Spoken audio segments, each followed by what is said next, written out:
ভেনেজুয়েলার সামরিক বাহিনীতে বিভেদ তৈরিতে যুক্তরাষ্ট্রের অপচেষ্টা সফল হবে না, এমন হুঁশিয়ারি উচ্চারণ করেছেন দেশটির প্রতিরক্ষা মন্ত্রী। কিউবার সেনাবাহিনী দ্বারা নিয়ন্ত্রিত হচ্ছে ভেনেজুয়েলা। মার্কিন প্রেসিডেন্ট ডোনাল্ড ট্রাম্পের এমন বক্তব্যের কড়া জবাব দিয়েছে কিউবাও।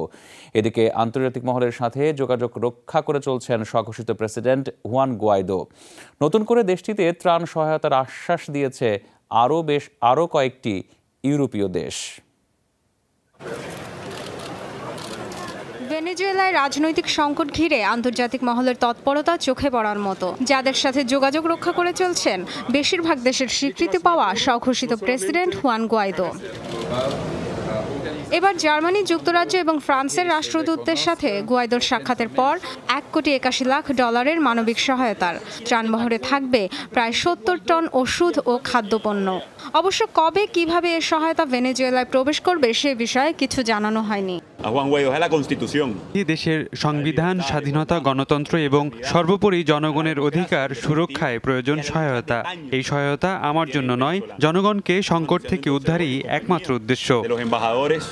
এদিকে মাদুরো প্রশাসনের উপর থেকে সমর্থন তুলে নিতে ভেনেজুয়েলার সেনাবাহিনীর প্রতি ট্রাম্পের আহ্বানের নিন্দা জানিয়েছে কারাকাস। দেশটিতে কিউবান সেনাদের অবস্থান নিয়ে দেয়া বক্তব্যের প্রতিক্রিয়া জানায় কিউবাও।